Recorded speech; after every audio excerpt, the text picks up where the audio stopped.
이타임 목사님께서 믿음을 증명하라는 제목으로 말씀 증거하시겠습니다.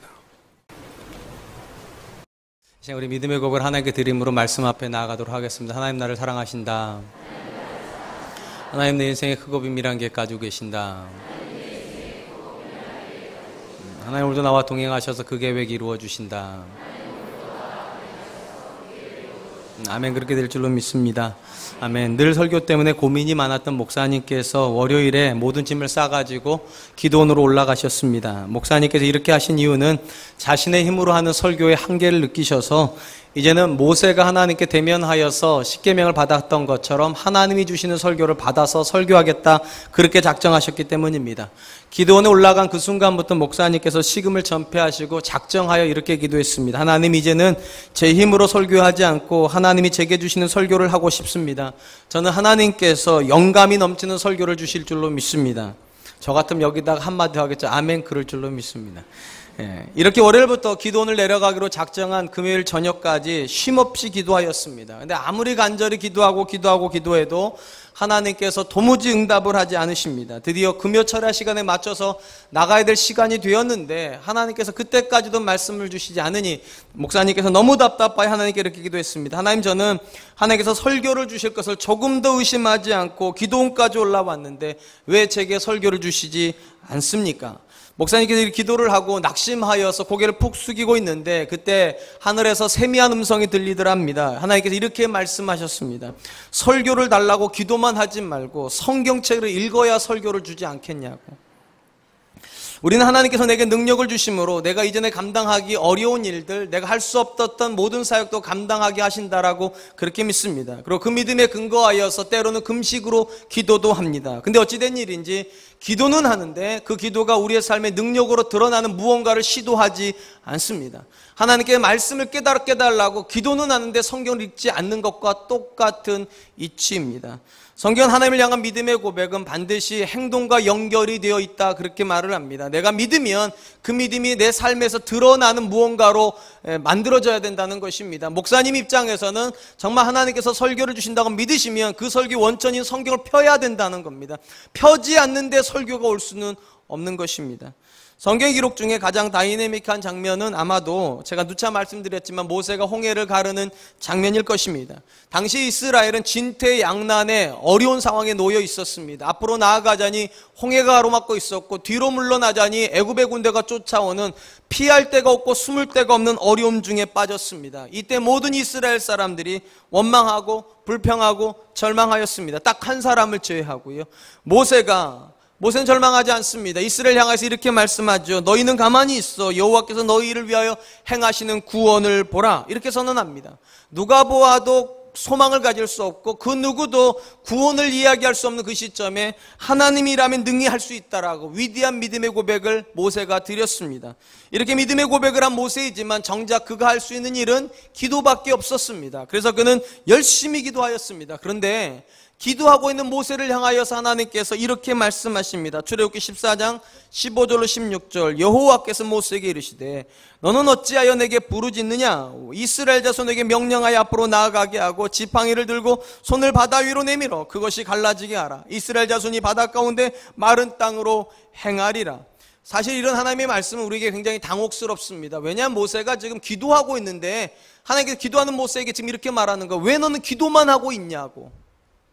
이 말은 절대로 기도가 잘못됐다는 것은 아닙니다. 하나님께 말씀하시는 건 기도만 하고 있는 건 잘못됐다는 거예요. 정말로 하나님께서 너희를 구원할 거라고 믿고 네가 그 믿음으로 기도했다면 이제는 일어나야 된다는 거예요. 일어나서 백성을 강가로 나가게 하고 너는 손을 뻗어서 홍해를 가르라는 거예요. 그래서 백성으로 걸어가게 하라고. 그렇다면 궁금한 것은 이것입니다. 하나님은 모세가 일어나서 팔을 뻗지 않으면 홍해를 못 가르시는 것입니까? 그래서 모세를 향하여서 일어나라고 말씀하시는 거고 손을 뻗으라고 말씀하시는 것입니까? 우리 결코 그렇지 않다는 거 잘 압니다. 하나님께서 천지를 창조하실 때 모세의 손, 사람의 손 아무것도 필요하지 않았습니다. 오직 말씀으로 하늘을 만드시고 바다를 만드시고 새와 물고기와 사람을 만드신 분이 하나님 아니십니까? 당연히 하나님이 얼마든지 말씀으로 홍해를 가르실 수 있었습니다. 그런데 왜 모세한테 기도만 하지 말고 일어나라고 말씀하시는 겁니까? 왜 손을 뻗으라고 말씀하시는 것입니까? 확인하고 싶으셨던 것이 있습니다. 보고 싶은 모습이 있었다는 거예요. 정말로 하나님이 구원하실 것을 믿는다면 도무지 길이 될 것 같지 않은 홍해로 사람을 내모르라는 거예요. 도무지 열릴 것 같지 않은 홍해를 내 손을 뻗으라는 거예요. 거기까지가 믿음이라고. 기도하는 것까지가 믿음이 아니라 손을 뻗는 것까지가 믿음이니까 이제 일어나서 손을 뻗어서 홍해를 가르고 이스라엘을 지나가게 하라고. 놀랍게도 모세는 의심하지 않고 일어납니다. 그리고 손을 뻗어서 홍해를 갈라놓았습니다. 이와 비슷한 종류의 이야기는 성경에 참 많습니다. 또 하나만 이야기를 들면 하나님께서 이스라엘을 가나안 땅에다가 집어넣었을 때 그들이 제일 먼저 봉착한 어려움은 거대한 성벽이었습니다. 고고학 자료를 의하면 그들이 첫 번째 만났던 성, 우리가 잘 알고 있는 여리고성이고, 이 성은 내벽과 외벽 두 개의 성벽을 가지고 있었고 성벽의 두께가 얼마나 컸던지 마차 두 대가 교행을 할 수 있을 정도 두께였다고 합니다. 높이도 9m를 헤아릴 정도였으니까 그 당시 무기 상태가 좋지 않았던 이스라엘이 이 완벽한 성, 철옹성 같은 여리고성을 무너뜨리는 건 불가능해 보입니다. 그런데 그 여리고성 앞에 서 있는 여호수아와 이스라엘 백성을 향하여 하나님께서 이렇게 말씀하십니다. 여호수아서 6장 2절로 3절. 여호와께서 여호수아에게 이르시되 보라, 내가 여리고와 그 왕과 용사들을 내 손에 넘겨 주었으니 너희 모든 군사는 그 성을 둘러 성주위를 매일 한 번씩 돌되 엿새 동안을 그리하라. 하나님은 너무 견고하여서 인간적인 생각으로는 도무지 무너질 것 같지 않은 그 성벽이 이스라엘에게 속하여졌다고, 내가 너에게 줬다고 그렇게 말씀하시면서 너희가 이 믿음을 가지고 있다면 하루에 한 바퀴씩 돌고 마지막 7일에는 7바퀴를 돌아 총 13바퀴를 채우고 소리를 내면, 불면 성이 무너질 거라고 그렇게 말을 하였습니다. 그리고 하나님께서 그들로 하여금 도르라고 말씀하십니다. 여기서 다시 한번 질문하고 싶습니다. 하나님께서는 여리고성을 이스라엘이 안 돌면 못 무너뜨리시는 겁니까? 꼭 13바퀴가 채워야지만 여리고성이 무너지기 때문에 이스라엘로 하여금 하루에 한 바퀴, 마지막 날 7바퀴를 도와서 13바퀴를 채우라고 말씀하시는 겁니까? 그렇지 않다는 거 여러분 잘 아실 것입니다. 여러분, 하나님께서 소돔과 고모라 성을 어떻게 무너뜨리셨습니까? 그때도 뭐 돌았습니까? 아닙니다. 하늘에서 불을 내리시고 유황을 내려가지고 무너뜨리셨어요. 얼마든지 하나님이 여리고성에다가 저 하늘 3층 천에서 하나님께서 돌멩이 하나만 던지셔도 이게 오면서 이제 불꽃이 막 나고, 다 아시죠? 와가지고 부딪히면 그 무너지는 거예요. 하나님이 던지시는 돌멩이 하나에도 그 성은 무너질 수 있는데 하나님이 돌멩이를 던지지 않으시고 뭐라고 그러시는가? 도르라고. 하루에 한 바퀴씩, 그리고 마지막 날이 7바퀴. 여러분, 돌면서 이스라엘은 큰 소리 낼 수 없었습니다. 뭐 하라는 겁니까? 사실은 기도하라는 거죠. 돌면서 기도하라는 거죠. 그러니까 그들에게 있어서 기도는 멈춰 있는 것이 아니라 움직이는 것이고, 움직이는 기도가 그들에게는 믿음이었습니다. 하나님께 확인하고 싶었던 것이 그것이에요. 너희들에게 정말로 믿음이 있는지, 하나님이 얼마든지 이렇게 도는 것만 가지고도 이 성을 무너뜨릴 수 있는지 증명하라는 거예요. 그걸 믿고 있다는 걸 증명하라고. 놀랍게도 이스라엘은 그 하나님 말씀에 토를 하나도 달지 않습니다. 그리고 정말로 하루에 한 바퀴, 마지막 날까지 6바퀴, 그리고 마지막 7일째에는 7바퀴를 돌았습니다. 그리고 외쳤을 때 성벽이 무너졌습니다. 제가 이 두 가지 이야기를 통해서 저와 여러분들이 확인할 수 있는 것이 있다 생각합니다. 하나님께서 우리에게 보여주시고 우리에게 늘 말씀해 주시는 믿음은 생각이 아니라 행동이라는 것입니다. 많은 사람들에게 믿음은 생각입니다. 예배드리면서 좋은 생각을 합니다. 그래, 이번에 이렇게 해야 되겠다고, 내가 자녀를 위해서 이렇게 해줘야 되겠다고, 남편을 위해서 이렇게 해야 돼. 좋은 생각은 하는데 나가면서 잊어버려요. 어떤 설교 들었는지도 잊어버리니까. 심지어 누가 설교했는지도 지난주엔 주재현 목사가 설교했고 이번 주는 제가 한 겁니다.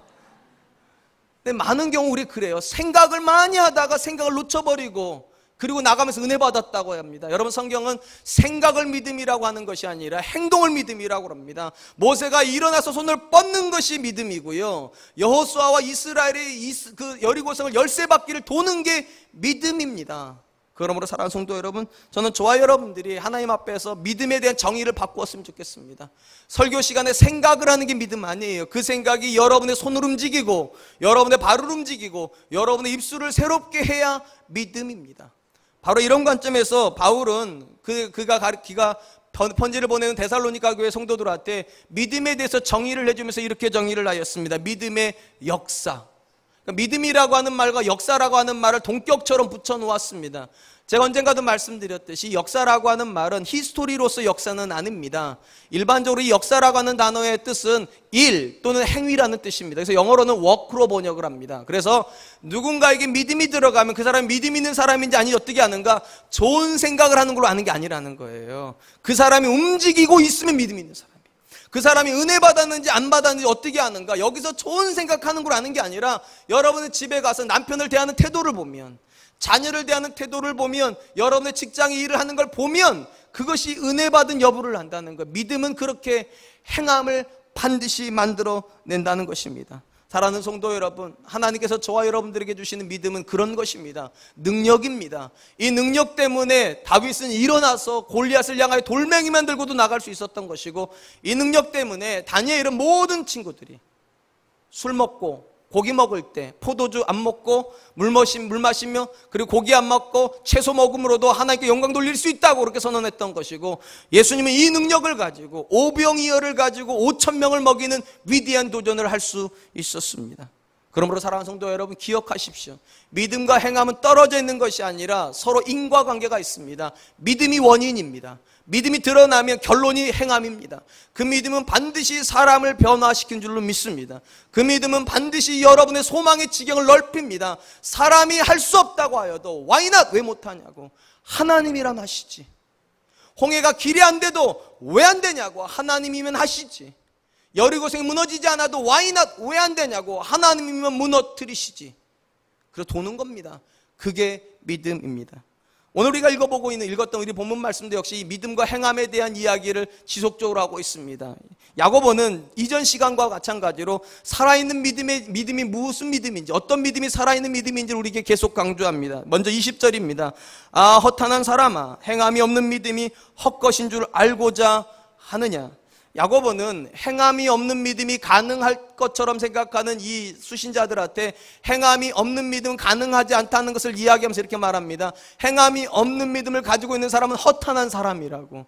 이 허탄하다라고 하는 말의 뜻은요, 텅 비어있다는 뜻입니다. 그러니까 모양은 그럴듯한데 그 안에 아무것도 안 들어있다는 거예요. 그래서 일반적으로 이 단어는 사람에게 쓰일 때는 어리석다는 뜻으로 쓰입니다. 이건 굉장히 우리하고도 잘 맞아요. 우리가 흔히 하는 얘기 그런 게 있지 않습니까? 빈수레가 요란하다고. 그러니까 모양은 그럴듯한데 안에가 비어있으면 떨렁떨렁 하고 다니고, 우리는 그런 사람 어리석은 사람이라고 그러잖아요. 이유대인들도 똑같습니다. 누가 어떠한 사람인가? 모양은 그럴듯해요. 신앙생활을 20년 30년 했고 심지어 3대 4대를 했어요. 그래서 누가 보아도 정말 믿음 있는 사람인 줄 알았는데 막상 들여다보니까 아무것도 없는 사람, 믿는 사람이나 믿지 않는 사람의 언어적인 차이가 하나도 없고, 삶의 차이가 하나도 없고, 관계의 차이가 하나도 없고, 일하는 모습이 하나도 차이가 안 날 때, 그때 야고보가 쓰는 말이 그거예요. 이 허탄한 사람아. 그리고 이 허탄한 사람이 가지고 있는 믿음을 뭐라고 말하는가? 그것은 헛것이라고. 이 헛것이라고 하는 뜻은요, 헬라어로 열매가 없다, 쓸데없다는 것입니다. 그런 거 아무리 많아봐야 속 비어있는 과일은 아무 소용없는 거죠. 음식물 쓰레기만 늘어나는 거예요. 겉은 화려하지만 알맹이가 하나도 없는 건 다 쓸모없는 거라고. 누가복음 13장에 보면 이 헛것이라고 한 단어의 뜻을 우리에게 정확하게 알려주는 비유가 하나 나옵니다. 이 비유에는 포도원 주인이 나옵니다. 이 포도원 주인은 특이하게도 포도원에다가 무화과 나무를 심었습니다. 여러분, 포도원에다가 무화과 나무를 왜 심을까요? 여러분이 왜 심었을 것 같습니다. 여러분이 포도원 주인이라면 포도만 먹기가 좀 밍밍했던 거죠. 뭘 어렵게 생각하세요?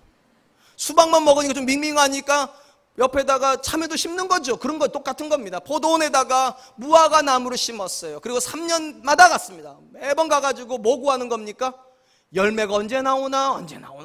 그런데 3년째가 되어도 열매가 맺혀지질 않습니다. 이때 이 포도원 주인이 그 청지기들한테 이렇게 얘기를 합니다. 누가복음 13장 7절. 포도원 지기에게 이르되 내가 3년을 와서 이 무화과 나무에서 열매를 구하되 얻지 못하니 찍어버리라. 어찌 땅만 버리게 하겠느냐. 어찌 땅만 버리게 하겠느냐. 이게 헛것이라는 거예요. 이깟 나무가 무슨 의미가 있다고 여기다 놔두겠냐는 거예요. 왜냐하면 여러분, 이 주인은요, 무화과 나무를 관상용으로 심은 게 아닙니다. 만약에 관상용 나무로 심은 거라면 그대로 놔둬도 됩니다. 근데 무화과 나무는 관상용 나무가 아닙니다. 왜냐? 이름 뜻이 그래요. 없을 무자 꽃 화자예요. 이 나무는 꽃이 안 피는 나무입니다. 예쁘지 않아요. 그러니까 그냥 놔두면 쓸모가 없는 거예요. 관상용이라면 좀 나을 수도 있겠지만 이건 애초부터 열매를 기대하고 심은 나무, 열매를 기대하고, 근데 열매가 안 나와요. 그것이 헛것인 거예요. 열매가 나와야 되는 나무가 열매를 안 내면 헛것이에요. 이것들은요 관상용이에요. 열매 없어도 가치가 있어요. 그런데 사과나무는 열매를 안 맺으면 쓸모없는 거예요. 배나무는 열매를 안 맺으면 배나무 조금 있네요. 꽃이 피니까. 근데 무화과 나무는 꽃이 안 핀다니까요. 그러니까 베어버리라고, 쓸모없다고.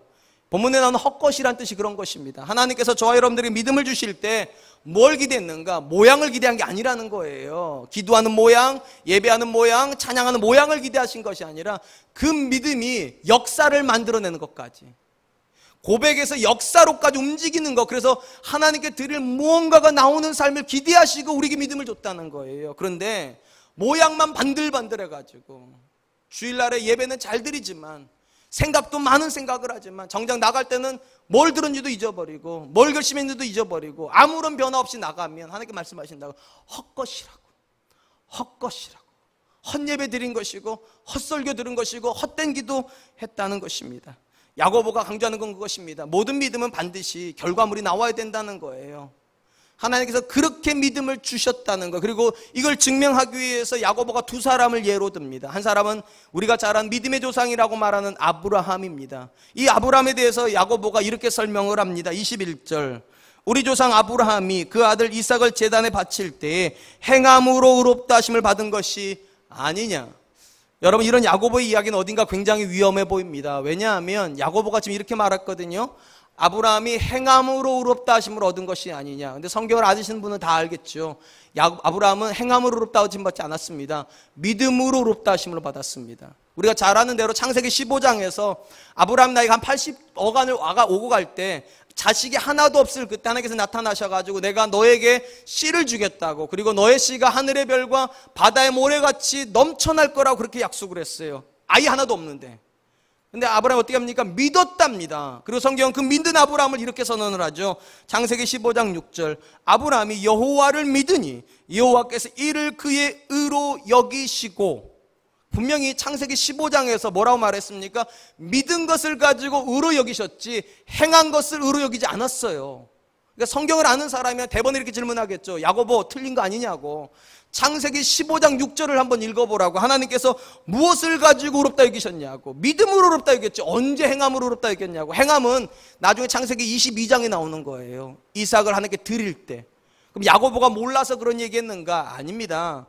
야고보가 이 질문이 나올 것을 알고 바로 이어서 이렇게 이야기를 합니다. 22절, 내가 보거니와 믿음이 그의 행함과 함께 일하고 행함으로 믿음이 온전하게 되었느니라. 야고보가 하려고 한 말은 이거예요. 맞다고. 창세기 15장에서 하나님께서 아브라함의 믿음을 의롭게 여기셨는데 그 믿음은 고백으로 믿음이 아니라 행함과 함께 가는 믿음이었다고. 그리고 행함으로 말미암아 그의 믿음이 온전케 되었다고.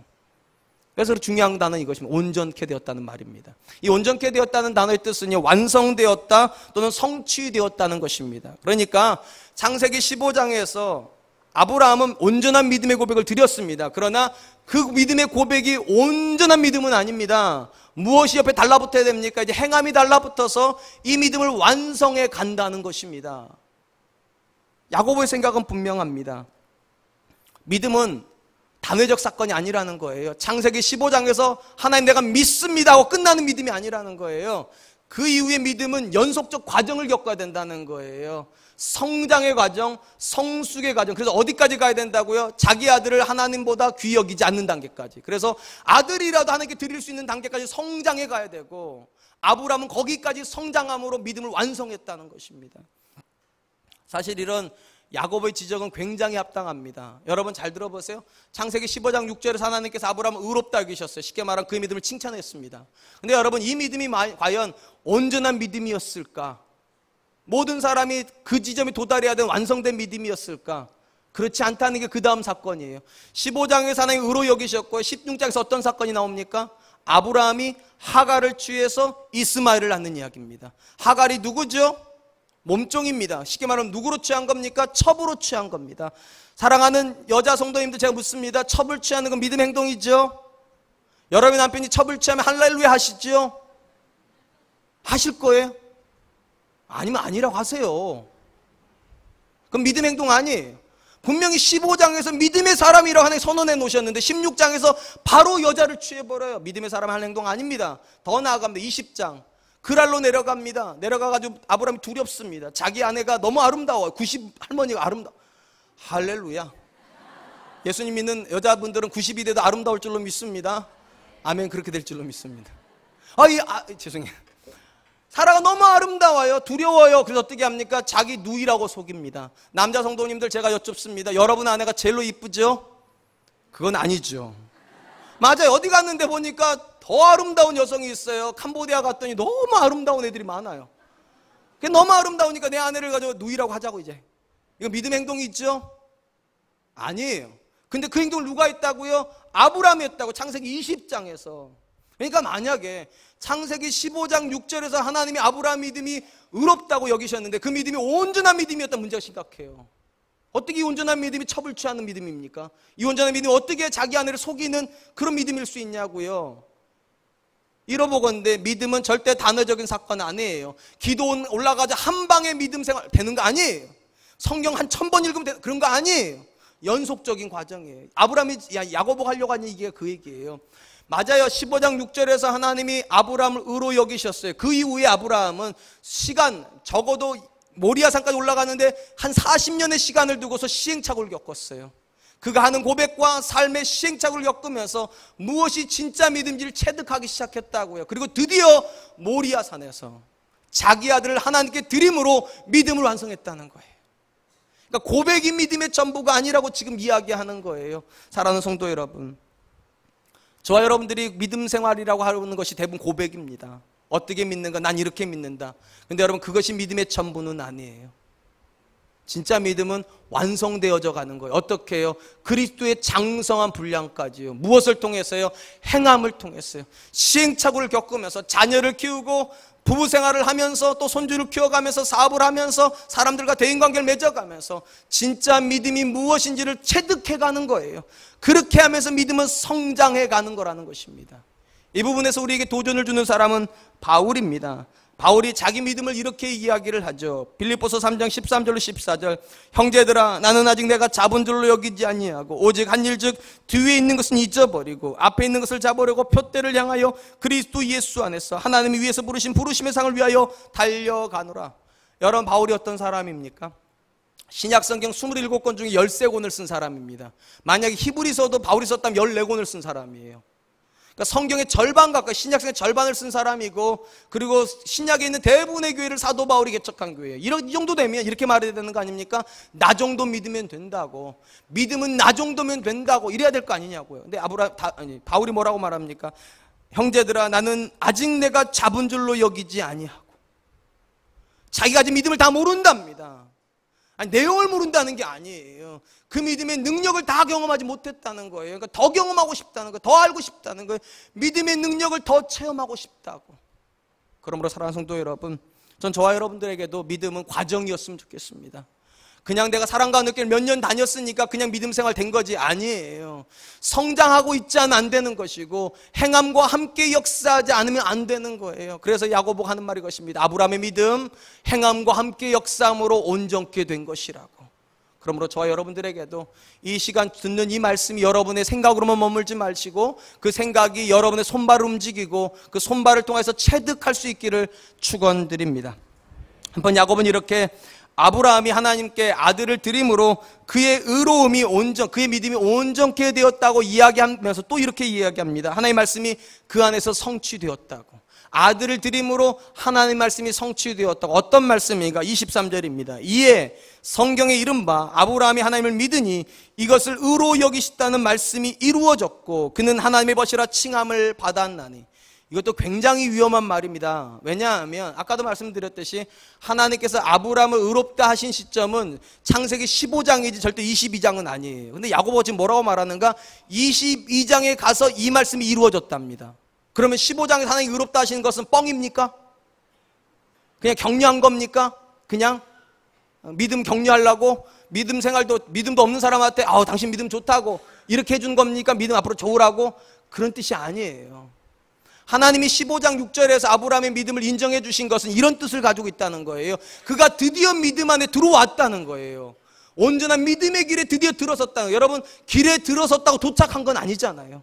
경부고속도로에서 서울쯤에 딱 들어섰다고 경부고속도로 탔다고 부산 가 있는 건 아니잖아요. 무슨 말인지 모르세요? 지금 아브라함이 15장 6절에서 드디어 믿음 안에 들어왔다고 하는 인정하셨다는 거, 그리고 드디어 22장에서 도착했다는 거예요. 하나님이 원하시는 그 믿음의 지점에 도착해서 하나님이 아브라함을 의롭다 하신 것이 틀리지 않았다는 걸 증명해냈다는 것입니다. 이런 야고보의 말 속에는요, 이런 논지가 들어가 있는 것 같습니다. 성도에게 주시는 모든 믿음은요, 반드시 증명되어야 된다는 거예요. 여러분, 우리가 하나님을 선택한 거 아닙니다. 하나님이 우리를 선택했습니다. 우리가 하나님께 은혜를 긁어낸 거 아닙니다. 하나님 은혜를 주신 겁니다. 그리고 여러분, 성경 뭐라고 말합니까? 하나님은 사람이 아니시니 후회함이 없으시다고. 쉽게 말하면 틀릴 수 없으신 분이라는 거. 틀릴 수 없으신 분. 그러니까 만약에 저와 여러분들이 하나님과 좋은 관계를 맺고 있고 하나님에게 은혜를 받고 있고 믿음을 받고 있다면 우리의 삶에서 하나님 틀리지 않았다는 게 증명되어야 된다는 거예요. 정원준을 담임 목사 시킨 것을 하나님이 실패한 게 아니라는 걸 내가 증명해야 된다는 거예요. 하나님 옳은 사람을 여기다 세워놓았다고. 여러분을 권사시킨 것이 틀리지 않았다라고 여러분 삶을 증명해야 된다는 거예요. 여러분을 집사시킨 것을 틀리지 않았다고 여러분 삶을 증명해야 돼. 그게 진짜 믿음이라는 거예요. 왜냐하면 하나님 거기까지 내다보신 거니까 감당할 수 있을 거라고. 능히 하나님이 선택한 그 선택을 후회로 만들지 않을 그런 사람일 거라고 하는 믿으시고 은혜 주신 것이고, 우리는 그 받은 은혜를 가지고 그걸 증명해야 된다는 거예요. 하나님이 틀리지 않으셨다는 것을. 최근에 새벽 예배와 수요 예배 때, 우리 수요 큐티 때 우리가 묵상하고 있는 인물이 한 명 있습니다. 욥이라고 하는 인물입니다. 굉장히 많은 은혜를 받았던 사람이고 굉장한 축복 속에 있었던 사람인데 하루아침에 망가진 사람입니다. 그는 하루아침에 가지고 있던 모든 재산을 날려먹었으며 자녀들을 잃었고 심지어 아내에게 버림받았습니다. 더 놀라운 것은 하나님께서 그의 건강도 치셨습니다. 그래서 기왓장을 가지고 몸을 긁어야지만 살 수 있을 정도로 너무 처량한 신세가 되었습니다. 근데 여러분, 놀라운 것, 왜 이렇게 되었습니까? 그 첫 출발점에 하나님이 계십니다. 하나님이 사단한테 욥을 자랑했습니다. 한번 봤냐? 욥 봤냐? 그 사람처럼 온전하고 정직하여서 악에서 떠나고 하나님을 경외한 사람 없어. 그랬더니 사단이 뭐라고 말합니까? 하나님 까닭없이 그러겠습니까? 하나님께서 그 사람만 싸고 돌기 때문 아닙니까? 그 사람한테만 잘해주는 거 아닙니까? 그러니까 당연히 하나님 사랑하는 거죠. 당연히 하나님께 예배하는 거죠. 그때 하나님께서 발끈하십니다. 그래? 네 말이 맞는지 내 말이 맞는지 한번 보자. 가서 네가 한번 네 말 맞다나 그 산을 타고 울터나는 거 다 치워보라고. 자녀도 치우고 아내도 치우고 재산도 다 치우고 심지어 그 몸에 있는 건강도 치워보라고. 어떻게든 한번 보자고. 우리 속으로 이러죠. 하나님 괜히 말을 해가지고 그냥 내버려 뒀으면 잘 살 사람을 왜 괜히 그냥 사단하고 얘기를 해가지고 순진한 사람을 힘들게 만드냐. 우린 그렇게 생각을 합니다. 근데 여러분, 욥기는 그렇게 읽는 게 아니에요. 여러분, 욥기는 우리한테 충격이 돼야 됩니다. 여러분, 하나님께 욥이 어떤 사람입니까? 자신감 있는 사람이었다는 거. 어떤 자신감? 사단에게조차도 자랑할 수 있는 사람. 욥 봤냐? 그 사람 같은 사람 없지. 네가 다 쓸어가도 그는 나 붙잡고 있다고. 놀라운 것은 욥이요, 자기 삶으로 그걸 증명해낸다는 것입니다. 자녀들이 다 죽었습니다. 10명의 자녀들이 다 죽었습니다. 그 많던 재산이 다 날아갔습니다. 사랑스러운 아내가 자기를 배신합니다. 심지어 자기 몸도 이제 건사가 안 됩니다. 죽고 싶어 할 만큼 너무 고통스럽습니다. 그런데 그가 뭐라고 말합니까? 나의 가는 길을 오직 그가 하시나니 그가 나를 단련하시니 내가 정금같이 되어 나오리라. 죽어야 될 사람인데, 소망이 없어야 될 사람인데 이 사람이 뭐라고 말하는가? 정금같이 되어 나올 소망을 이야기를 해요. 뭘 증명한 겁니까? 믿음을 증명해서. 어떤 믿음이요? 하나님이 욥을 의롭다고 말씀하시는 그 믿음이 틀리지 않았다는 거. 사랑하는 성도 여러분, 하나님께 우리는 어떤 사람입니까? 우리는 무엇을 하나님께 증명해 드리고 있습니까? 하나님이 여러분 자녀를 얼마든지 여러분보다 잘 키우실 수 있다는 사실을 여러분 자녀로 증명합니까? 여러분이 할 수 있는 사업보다 하나님께서 여러분에게 능력 주셔서 할 수 있는 사업이 더 크다는 것을 여러분의 사업으로 증명하고 계십니까? 여러분이 만들 수 있는 교회보다 하나님께서 만들어 주실 수 있는 교회가 더 훌륭할 수 있다는 것을 여러분 우리 교회를 통해서 증명하고 있습니까? 야곱은 그 이야기를 하는 거예요.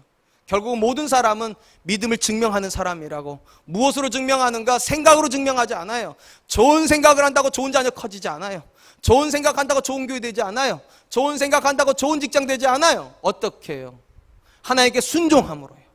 그 말씀대로 자녀를 키우고 그 말씀대로 믿음 생활을 하고 그 말씀대로 직장 생활을 할 때 하나님이 증명된다는 거예요.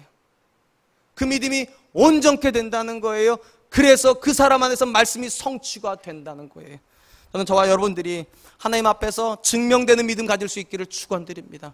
하나님 제 자녀를 통하여서 하나님 살아계심을 증명하게 하여 주시옵소서. 하나님 우리 교회를 통하여서 하나님이 지금도 교회 주인이시라는 걸 증명하게 하여 주시옵소서. 우리 직장을 통하여서 하나님이 주인이신 것이 증명되어지게 하여 주시옵소서. 그런 믿음 생활할 수 있기를 축원드립니다. 야고보는 아브라함에 대한 이야기를 마감하면서 믿음과 행함에 대한 관계를 이렇게 정리합니다. 24절 이러보건대 사람이 행함으로 의롭다 하심을 받고 믿음으로만은 아니니라. 여러분 절대로 야고보가 믿음을 부인하는 게 아니에요. 어떤 믿음을 부인하는 겁니까? 믿음만 있는 믿음이요. 고백만 있는 믿음, 그걸 부정하는 거예요. 어떤 믿음만이 의롭게 된다고요? 행함과 함께 역사하는 믿음이요. 사실 여기까지만 딱 쓰면 끝나는 겁니다, 엄밀히 말하면. 근데 25절, 26절은 부연 설명이에요. 그럼 왜 25절, 26절이 들어갔을까? 거기 특별히 아브라함하고 대조되는 여자 한 명이 나옵니다. 라합이라고 하는 여자가 나와요. 이 라합이라고 하는 여자를 통해서 야고보가 다시 한번 믿음과 행함을 강조시킵니다.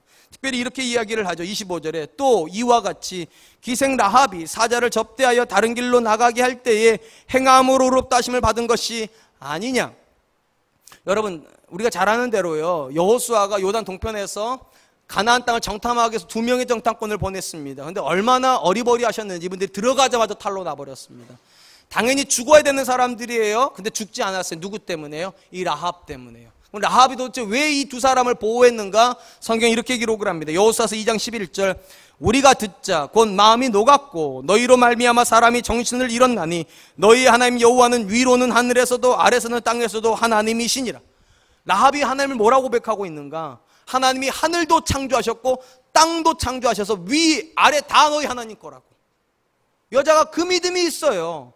근데 야고보가 주목하는 건 이거예요. 그러면 이 여자의 믿음이 진실하다는 거 어떻게 증명됐냐는 거예요. 이렇게 돼 있죠. 보세요. 또 이와 같이 기생 라합이 사자를 접대하여 다른 길로 나아가겠다고. 무슨 말인가? 여러분 이 두 정탐꾼이 탈로가 났어요. 그래서 군인들이 이 정탐꾼을 잡으려고 강가 쪽으로 가고 있었습니다. 강가 쪽으로 갔어요. 그때는 이 라합이 이 정탐꾼을 어디다 보냅니까? 산 쪽으로 보냅니다. 다른 길로 보냈다고요. 그러니까 라합에게 있었던 믿음이 어떻게 증명됐는가?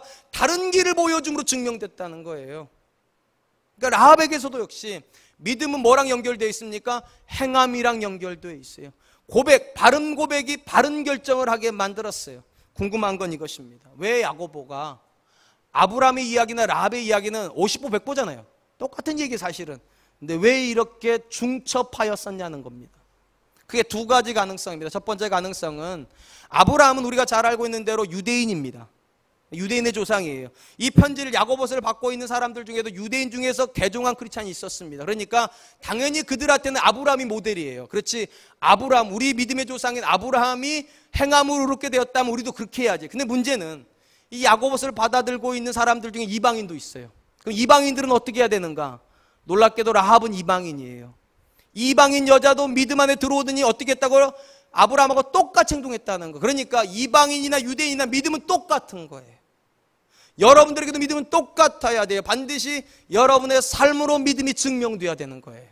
이게 첫 번째 이유고, 두 번째 이유는 이거보다 더 근사한 이유라고 생각합니다. 많은 사람이 아브라함의 이야기만 하고 끝내버렸다면 이렇게 말할 거예요. 아브라함이니까 그렇게 한 거지, 나 같은 사람이 어떻게 그렇게 하냐고. 나도 한 믿음생활 한 40년쯤 하고 나면 그렇게 될지 몰라도 어떻게 나같이 이제 신앙생활 10년밖에 안 했는데 내가 어떻게 믿음생활을 이렇게 제대로 하겠나? 나는 안 되지. 그런 사람들 들으라고 라합을 갖다 놓은 거라고요. 여러분 라합이 어떤 사람입니까? 그 당시 사람 기준으로 보면 사람 취급도 안 하는 사람이에요. 그 당시 사람들은 아침에 일어나 이렇게 기도했대요. 내가 이방인이 아닌 것을 감사한다고. 라합은 이방인입니다. 더 놀라운 건 그 당시 사람들이 사람으로 개수를 치지 않았던 사람이 누굽니까? 여자입니다. 근데 라합은 여자입니다. 더 놀라운 거, 그 당시에 유대인들 중에서 직업에 귀천은 없었지만 절대로 헌금 못하는 직업이 있었습니다. 기생은 헌금 못합니다. 몸 팔아서 돈 번 여자는 헌금 못합니다. 근데 놀랍게도 라합은 이 세 가지 다 들어가요. 그는 이방인이고 여자고 기생이에요. 근데 놀라운 것은 이 여자가 믿음을 고백해요. 더 놀라운 얘기 드릴까요? 여러분 이 여자가 예배는 한 번 정도 드리고 나서 믿음 생활한 거죠? 예배 한 번도 드려본 적 없어요. 어떻게 믿음을 들었습니까? 소문으로 들어서, 소문으로요. 홍해를 갈랐다더라, 요단강을 갈랐다더라, 소문만 듣고 믿음이 들어와 버렸고, 그날 처음으로 이스라엘 사람 만난 거예요. 처음이에요. 초짜배기예요. 10년 믿음 생활한 거 아니에요. 20년 한 거 아니에요. 30년 한 거 아니에요. 그날 처음이에요. 근데 처음 믿음 생활한 이 여자가 믿음을 고백하는 순간에 삶이 변화돼버려요. 그러니까 여러분, 믿음이라고 하는 것은요, 절대로 과정이기는 하지만 어느 시간이 채워져야지만 되는 과정은 아닐 수도 있습니다. 정말로 우리 안에 다이내믹 힘 있는 믿음이 들어오면 그 순간 변화되는 거예요. 그러므로 여러분, 핑계 대려고 하지 마세요. 나는 몇 년 신앙생활 안 했다고, 우리 부모님 신앙생활도 내가 일대라고. 여러분, 일대도 상관없어요. 라합도 일대예요. 나를 위해서 기도해 주는 사람 없다고. 라합도 기도해 주는 사람 아무도 없어요. 자기 믿음 가지고 하나님 앞에 선 거예요. 그러므로 사랑하는 성도 여러분, 믿음이 행함으로 가는데 핑계는 존재하지 않습니다. 지금 하나님께서 여러분의 마음을 두드리시면 지금 반응해야 되는 거예요. 하나님께 이렇게 말씀하시면 안 돼. 하나님, 저도 아브라함처럼 한 30년, 50년 정도 믿어보고 나서 결정할게. 그거 안 되는 거예요. 라합을 통하여서 야고보가 주고 싶어한 도전은 그것입니다. 그러면서 이렇게 결론을 내리지. 26절, 영혼 없는 몸이 죽은 것 같이 행함이 없는 믿음은 죽은 것이니라.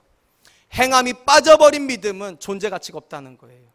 아브라함에게서도 증명이 되었고 라합에게서도 증명이 되었어요. 혹시 여러분, 저와 여러분들의 믿음은 어떤 믿음입니까? 고백은 있는데 삶이 없지는 않습니까? 하나님 앞에 기도하십시다. 하나님, 나의 믿음 안에 행함을 더하여 주시옵소서. 좋은 생각만 하는 좋은 크리스찬 되지 말고 행함의 열매가 있는 크리스찬 되게 하여 주시옵소서. 이제 말씀을 맺겠습니다. 우리가 하는 하나님께 드리는 믿음은 반드시 고백의 요소가 있습니다. 그래서 예수님께서도 제자들에게 너희는 나를 누구라 하느냐고 고백을 들었어요. 그때 베드로가 이렇게 말했죠. 주는 그리스도시요 살아계신 하나님의 아들이시니이다. 이 고백이 얼마나 훌륭했던지 하나님께서 이 고백 위에다가 교회를 세우셨습니다. 그러니까 여러분, 만약에 고백이, 말이 믿음 생활의 전부였다면 베드로는 위대한 사람이 되어야 됩니다. 근데 여러분, 그 다음에 베드로가 어떻게 됩니까? 예수님을 3번 부인합니다. 고백은 온전했는데, 고백은 완벽했는데 삶이 안 따라가죠. 왜냐하면 삶은요, 시간의 연속이 있거든요. 하루아침에 온전한 사람 될 수 없거든요.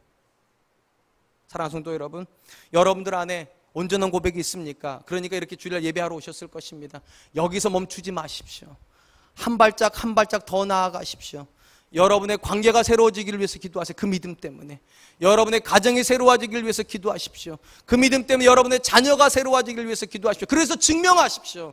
하나님이 지금도 여러분의 믿음 안에서 일하신다는 것을 할 수 있거든요. 무슨 말이냐? 믿는 자에게 능치 못함이 없느니라. 내게 능력 주시는 자 안에서 내가 모든 걸 할 수 있다. 이 말을 증명해내십시오. 여러분 자녀가 환경을 뛰어넘고 쓰임받을 수 있다는 걸 여러분 증명해내십시오. 여러분의 경제적인 여건과 상관없이 여러분이 감사할 수 있다는 걸 증명해내십시오. 야고보가 하는 이야기 그 얘기예요. 우리의 믿음은 증명도 돼야 되고 우리의 믿음은 성장도 해야 된다고. 바라긴 어제보다 오늘이, 오늘보다 내일이 우리의 믿음이 더 성장할 수 있기를 주님의 이름으로 축원드리겠습니다. 이제 우리 하나님께 찬양 드릴 텐데요, 나는 믿네라고 하는 찬양입니다. 이 찬양 가사 중에 보면 중간에 후렴구에 이런 가사가 있습니다. 나는 믿네 주의 능력으로 내 삶 새로워질 것을. 나는 믿네 주의 능력으로 내가 담대히 나아가서 주와 함께 싸워 승리할 것을. 여러분 여기서도 가사가 분명합니다. 믿음은 생각이 아닙니다. 믿음은 변화이고 믿음은 도전이고 믿음은 삶입니다. 하나님께 찬양하면서 하나님 내 삶에 하나님 살아계심을 내가 증명하는 믿음 생활하게 하여 주시옵소서. 하나님의 말씀이 내 안에서 성취가 되는 그런 믿음 생활하게 하여 주시옵소서. 우리 하나님께 찬양하겠습니다. 내게 허락하신 시련을 통해 나의 믿음 더욱 강하게 자라나고 험한 산과 골짜기 지나는 동안 주께 더 가까이 나를 이끄시네. 내가 겪는 시험이 어렵고 힘겨워도 내 주님보다 크지 않네. 내 앞에 바다가 갈라지지 않으면 주가 나로 바다 위 걷게 하리.